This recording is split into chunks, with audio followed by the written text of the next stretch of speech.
37 മെമ്പർമാർ പങ്കെടുത്ത ആലോചനാ യോഗം. 37 മെമ്പർമാർ പങ്കെടുത്ത ആലോചനാ യോഗത്തിൽ ₹1 കൊടുക്കാൻ കെൽപ്പുള്ള കേവലം 17 ആള് മാത്രമേ ഉണ്ടായുള്ളൂ. വെറും 17 ആള് മാത്രം. ബഹുമാനപ്പെട്ട വാളക്കുളം അബ്ദുൽ ബാരി മുസ്ലിയാർ സമ്പന്നരായിരുന്നു. അദ്ദേഹമാണ് വാളക്കുളത്ത് ഒരു സ്കൂൾ സ്ഥാപിച്ചത്. അദ്ദേഹം സ്ഥാപിച്ച സ്കൂളാണ് വാളക്കുളം ഹയർ സെക്കൻഡറി സ്കൂൾ എന്ന പേര് ഇന്നറിയപ്പെടുന്നത്. അദ്ദേഹം സ്ഥാപിച്ച് ഗവൺമെന്റിന് വിട്ടുകൊടുത്തു. ഗവൺമെന്റ് അത് ഏറ്റെടുത്തു. സമത്വക്കാര് ഭൗതിക വിദ്യക്ക് എതിരായിരുന്നില്ല എന്നുകൂടി ഞാൻ കൂട്ടിച്ചേർക്കുന്നു. അദ്ദേഹം സമത്വ കേരള ജംഇയ്യത്തുൽ ഉലമക്ക് വേണ്ടി ആ സമയത്ത് ₹25 സംഭാവന കൊടുത്തു. ₹25 വലിയ സമ്പന്നനായിരുന്നു. എന്നിട്ട് ബഹുമാനപ്പെട്ടവർ ആ സംഭാവന ശേഖരിച്ചു. ₹5 കോഴിക്കോട്ടുകാരൻ ഒരു കുഞ്ഞാമത് കുട്ടിയച്ചു. അങ്ങനെ 5ഉം 25ഉം ബാക്കി 17. അതേ ഉള്ളൂ സംഭാവന. നിങ്ങൾ ഓർത്ത് നോക്കണം. 37 പരം ആളുകൾ കൂടി ഒരു സഭയിൽ വെച്ച് ₹17 പേർക്ക് ₹1 കൊടുക്കാൻ കഴിവുള്ളൂ. അതല്ലേ നമ്മുടെ ദാരിദ്ര്യം? ആ അവസ്ഥയിൽ ഇന്ന് വിദ്യാഭ്യാസ ബോർഡ് എവിടെ എത്തി? സമ്പന്നനായിരുന്ന സ്കൂളിന്റെ മാനേജറായിരുന്ന ബഹുമാനപ്പെട്ട സമത്വയുടെ സാരഥി വാളക്കുളം അബ്ദുൽ ബാരി മുസ്ലിയാർ ഫക്കീറായി മരിച്ചുപോയി. അള്ളാഹു മഗ്ഫിറത്ത് നൽകുമാറാവട്ടെ. അദ്ദേഹം സമത്വ കൊണ്ട് സമ്പന്നനായതല്ല, സമത്വയിൽ വന്ന് സമ്പന്നനായതല്ല, സമത്വക്ക് കൊടുത്ത് ദരിദ്രനായി. നിങ്ങൾ ഓർക്കണം. 25-ാമത്തെ വയസ്സിൽ ബാക്കിയാത്തിൽ മുദരിസായ ശംസുൽ ഉലമ, 26-ാം വയസ്സിൽ സമത്വയുടെ 26-ാമത്തെ മെമ്പറായി രൂപീകരണ കാലം മുതൽ മുഷാവറ മെമ്പറായ കണ്ണിയത്ത് ഉസ്താദ് നവ്വറല്ലാഹു മർക്കദഹുമ. ആ 2 മഹത്തുക്കൾ സമത്വയെ നയിക്കുമ്പോൾ നമ്മളിത് കാണുന്നുണ്ടല്ലോ. ആ 2 പേര് സമത്വയെ നയിക്കുമ്പോൾ, ആ 2 മഹത്തുക്കൾ സമത്വക്ക് നേതൃത്വം കൊടുക്കുമ്പോൾ, ആ സമത്വ കേരള ജംഇയ്യത്തുൽ ഉലമയിൽ അല്ലേ ഇവർ ഭിന്നിപ്പുണ്ടാക്കിയത്? ആ സമത്വയിലാണല്ലോ ഭിന്നിപ്പ് വന്നത്. ഈ ഭിന്നിപ്പിന്റെ പശ്ചാത്തലം എന്തായിരുന്നു? പഠിക്കട്ടെ ചരിത്രം.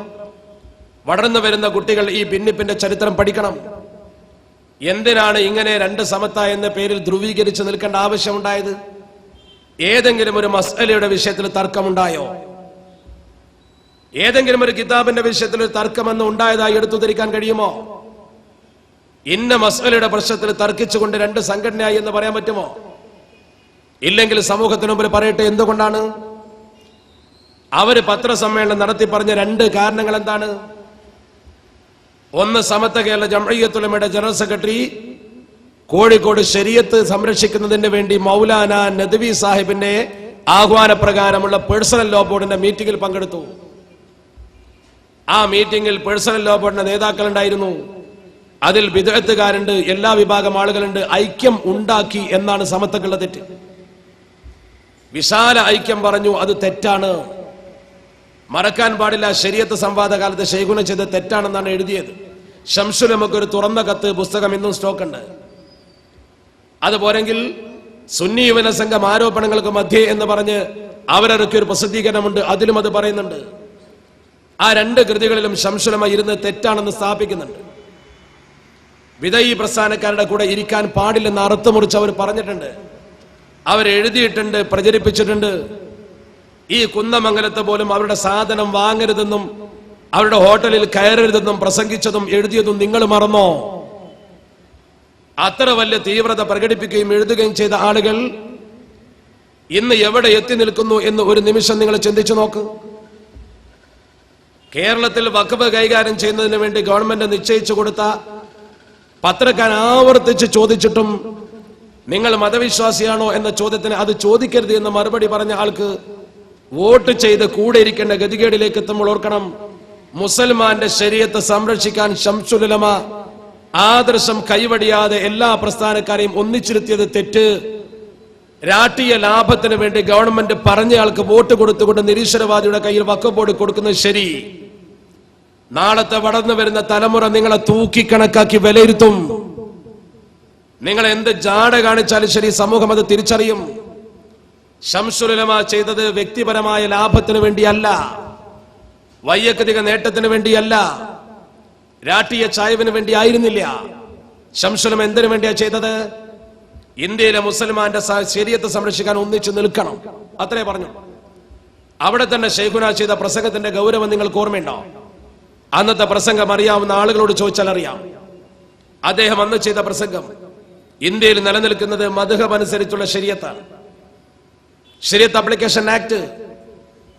ആ മദ്ഹബ് എതിർക്കുന്നവർ ഞങ്ങളുടെ കൂട്ടത്തിലുണ്ട്. എന്നാലും ശരീഅത്ത് സംരക്ഷിക്കുന്ന കാര്യത്തിൽ ഞങ്ങൾ ഒറ്റക്കെട്ടാണ്, ശരീഅത്തിന്മേൽ തൊട്ടു പോകരുത്, അതൊരു വാക്കായിരുന്നു. എതിർക്കുന്നവരെ കൂടി ഒരുമിപ്പിച്ചിരിക്കുന്നു എന്ന ഒരു ചിന്ത. സമത്വക്ക് ഒരു ലോപനവും വന്നിട്ടില്ല. ആദർശത്തോടു കൂടി അതിന്റെ ജനറൽ സെക്രട്ടറി പറഞ്ഞതാണ്. അന്ന് നിങ്ങൾക്ക് ഓർമ്മയുണ്ടോ, അവസാനം ഇത് തിരുത്തുന്നതിന് വേണ്ടി അവർ പരസ്യമായി പറഞ്ഞ എന്താണ്? ഞങ്ങളാ ഇരുന്നത് തെറ്റാണെന്നല്ല പറഞ്ഞത്. സമത്വ കേരള ജംഇയ്യത്തുൽ ഉലമ ഒറ്റക്ക് ഡൽഹിയിൽ ചെന്ന് പ്രധാനമന്ത്രിയെ കണ്ട് കാര്യം ബോധിപ്പിക്കാൻ തീരുമാനമെടുത്തിരുന്നു. ആ തീരുമാനം നടപ്പാക്കാതെ ഇതിന്റെ കൂടെ കൂടിയതാണ് തെറ്റ്. അന്ന് അതിന് നല്ലൊരു മറുപടി ശൈഖുനാ ശംസുൽ ഉലമ പറയുകയും ചെയ്തിരുന്നു. അദ്ദേഹം അന്ന് പറഞ്ഞ മറുപടി എനിക്ക് ഇപ്പോഴും ഓർമ്മയുണ്ട്. ഞങ്ങളൊക്കെ അന്ന് വിശദീകരിച്ച് നടന്ന ആളുകളാണ്, പുതിയ ആളുകൾക്ക് അത് അറിഞ്ഞുകൊള്ളണമെന്നില്ല. അന്ന് ബഹുമാനപ്പെട്ട ശംസുൽ ഉലമ പറഞ്ഞ മറുപടി എന്താണെന്നറിയുമോ? അദ്ദേഹം പറഞ്ഞു, സമത്വയുടെ മുഷാവറ തീരുമാനിച്ചതാണ്, സ്വന്തമായി അഭിപ്രായം ഡൽഹിയിൽ പോയി പ്രധാനമന്ത്രിയെ കണ്ടറിയിക്കാൻ, ഉത്തരവാദപ്പെട്ടവരെ കണ്ടറിയിക്കാൻ ശരിയാണ്. നമ്മൾ ഇവിടെ തീരുമാനമെടുത്ത് ഡൽഹിയിലേക്ക് പുറപ്പെടാൻ ഒരുങ്ങുമ്പോഴാണ് അബുൽ ഹസൻ അലി നദിയുടെ നേതൃത്വത്തിൽ ഇന്ത്യയിലെ മുഴുവൻ മുസ്ലിങ്ങളെയും ക്രോഡീകരിച്ചുകൊണ്ട് ഒരു വലിയ പടപ്പുറപ്പാട് ഇന്ത്യയിലെ മുസ്ലിങ്ങളുടെ പിൻബലം നേടാൻ എല്ലാ സംസ്ഥാനത്തേക്കും വരുന്നത്.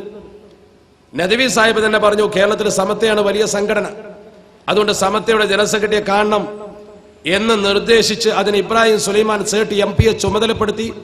പേഴ്സണൽ ലോ ബോർഡ് മെമ്പറായ സേഠ് സാഹിബ് നദ്വി സാഹിബിന്റെ നിർദ്ദേശമനുസരിച്ച് ഈ കൂട്ടായ്മയിൽ സമത്വം ഉണ്ടായാലേ വിജയിക്കൂ എന്ന് ശംസുൽ ഉലമയുടെ വീട്ടിൽ വന്ന് പറഞ്ഞ് ശംസുൽ ഉലമയോട് സംഘടനാപരമായ പിൻബലം ചോദിച്ചു. സെക്രട്ടറി എന്ന രീതിയിൽ അദ്ദേഹം പറഞ്ഞു, സമത്വയുടെ പിൻബലമുണ്ട്, ശരീഅത്ത് സംരക്ഷിക്കണം. ശൈഖുന പറഞ്ഞു, ഇതാണ് ഞാൻ ചെയ്തത്, നമ്മൾ തീരുമാനിച്ചു ഡൽഹിയിൽ പോകാൻ. അപ്പോഴേക്കും മുസ്ലിങ്ങൾ മൊത്തം ഇന്ത്യയിൽ സംഘടിച്ചു. പിന്നെ നമ്മൾ വേറിട്ട് നിൽക്കണോ, കൂട്ടത്തിൽ കൂടണോ? നിങ്ങൾ നല്ല ഒരു തോട്ടം നനക്കാൻ നാളെ പഠിക്കാൻ ഏൽപ്പിച്ചു, കയറും ബക്കറ്റും വാങ്ങിക്കൊടുത്ത് വെള്ളം മുക്കി നനക്കാൻ ഏൽപ്പിച്ചു. ശംസുൽ ഉലമ പറഞ്ഞതാ, നാളെ തോട്ടം നനക്കണമെന്ന് പറഞ്ഞ് അവനെ ഏൽപ്പിച്ച് കയറും ബക്കറ്റും ഒക്കെ ഏൽപ്പിച്ചു. അന്ന് രാത്രി വമ്പിച്ച മഴ പെയ്തു. പിറ്റേന്ന് അവൻ വെള്ളം മുക്കി നനക്കണോ?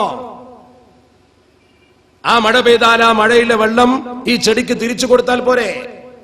ഇതേ ഞാൻ ചെയ്തിട്ടുള്ളൂ എന്ന് ശൈഖുന അന്ന് പറഞ്ഞല്ലോ. ആ മാന്യമായ മറുപടി അംഗീകരിക്കാൻ അവർ തയ്യാറായില്ല. ശൈഖുന ബിദ്അത്തുകാരെ കൂടെ ഇരുന്നതോടുകൂടി അദ്ദേഹത്തിന്റെ ആദർശം ചോർന്നു പോയി എന്നാണ് പ്രചരിച്ചത്. ആദർശം ചോർന്നു പോയി. അത് പ്രചരിപ്പിച്ചുകൊണ്ട് നാട് നീള ശൈഖുനാക്കെതിരെ പ്രസംഗം, മഹാനായ ശൈഖുനാ ശംസുൽ ഉലമക്കെതിരെ. രണ്ടാമത്തെ ഒരു ആരോപണം അവർ അന്ന് ഉന്നയിച്ചത് ഈ സംഘത്തെ രാഷ്ട്രീയത്തിന്റെ ആലയിൽ കൊണ്ടുപോയി തളച്ചിരിക്കുന്നു എന്നാണ്. ഒരു പ്രത്യേക രാഷ്ട്രീയ പാർട്ടിയുടെ ആലയിൽ കൊണ്ടുപോയി തളച്ചു, പരസ്യമായി പറഞ്ഞു. മുസ്ലിം ലീഗിന്റെ ആലയിൽ കൊണ്ടുപോയി സമത്തെ തളച്ചു, ഞങ്ങൾ അത് അനുവദിക്കില്ല. അങ്ങനെയായിരുന്നല്ലോ ആ രാഷ്ട്രീയ പ്രസ്ഥാനത്തിനെതിരെ ഒളിഞ്ഞും തെളിഞ്ഞും അവർ മുന്നോട്ട് വന്നത്.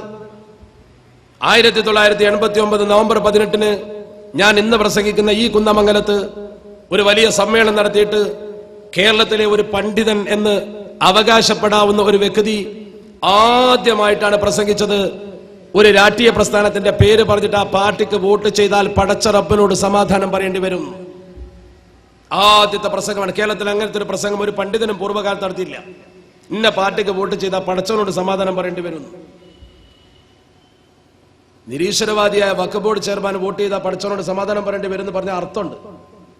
കുന്നമംഗലത്ത് മത്സരിക്കുന്ന ഒരു പാർട്ടി സ്ഥാനാർത്ഥിക്ക് വോട്ട് ചെയ്താൽ റബ്ബിനോട് സമാധാനം പറയേണ്ടി വരും എന്ന് പ്രസംഗിച്ചു. നമ്മുടെ പഴയ തലമുറ കേട്ടതാ, പരസ്യമായ പ്രസംഗം. അങ്ങനത്തെ ഒരു പ്രസംഗം കേരളത്തിന് മുമ്പുണ്ടായിട്ടില്ല.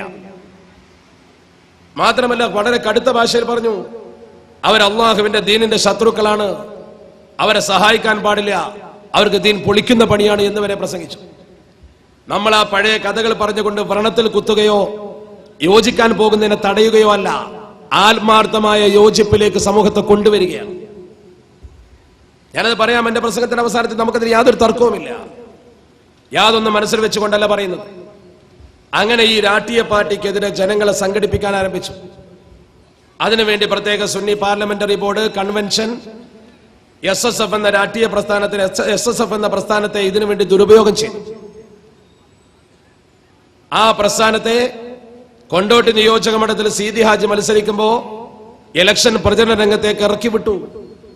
അവർ പരസ്യമായി പ്രസംഗിച്ചു സീതി ഹാജി മുജാഹിദാണ്. അന്നോ സീതി ഹാജി പുളിക്കൽ വെച്ചൊരു സമ്മേളനത്തിൽ വെച്ച് പരസ്യമായി ഒരു പ്രസംഗവും ചെയ്തിരുന്നു.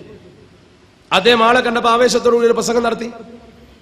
അത് വിവാദമായപ്പോ അതേ സീതിയാജി തന്നെ മലപ്പുറത്ത് വന്നിട്ട് പറഞ്ഞു, ഞാനൊക്കെ കേട്ടതാ, കൂട്ടരെ എന്റെ മുജാഹിദ് എന്ന് പറഞ്ഞാൽ പാണക്കാട് എത്തുന്നത് വരെ ഉണ്ടാവുള്ളൂ, പാണക്കാട് ഞങ്ങൾ കടലിൽ ചാടാൻ പറഞ്ഞ സീതി ചാടും, അതേ സീതിന്റെ മുജാഹിദ് എന്ന് പറഞ്ഞു. അയാൾ പറഞ്ഞ അദ്ദേഹം അങ്ങനെ തന്നെ പറഞ്ഞു, ഞാനത് കേട്ടതാ എന്ന് കരുതി സീതിയാജി സുന്നിയായിരുന്നോ മുജാഹിദായിരുന്നോ അല്ല ഞാൻ പറയുന്നത്. ആ സീതിയാജിയെ തോൽപ്പിക്കണം എന്ന് പറഞ്ഞുകൊണ്ട് പരസ്യമായി മൈക്ക് കെട്ടി സമത്വയുടെ ചരിത്രത്തിൽ അങ്ങനെ ഒരു സംഭവം ഉണ്ടായിട്ടില്ല. മുസ്ലിം ലീഗിനോട് വേണമെങ്കിൽ ആവശ്യപ്പെടാം, സുന്നി സ്ഥാനാർത്ഥികളെ നിർത്തണം. നിർത്തിയ സ്ഥാനാർത്ഥിയെ തോൽപ്പിക്കാൻ ആഹ്വാനം സമത്വം ചെയ്തിട്ടില്ല. അങ്ങനെ ഒരു സംഭവം സമത്വയുടെ ചരിത്രത്തിലില്ല. അങ്ങനെ കൊണ്ടോട്ടി നിയോജകമണ്ഡലത്തിൽ വാഹനങ്ങളിൽ കടുത്ത പ്രചരണം നടക്കുമ്പോൾ അന്ന് ബഹുമാന്യനായ കെ വി ഉസ്താദ് ജീവിച്ചിരിക്കുന്നുണ്ട്. കെ വി ഉസ്താദിനോട് ചോദിച്ച പത്രക്കാരൻ, കൊണ്ടോട്ടിയിൽ ഇങ്ങനെ പ്രചരണം നടക്കുന്നുണ്ടല്ലോ, ഞാനറിയില്ല.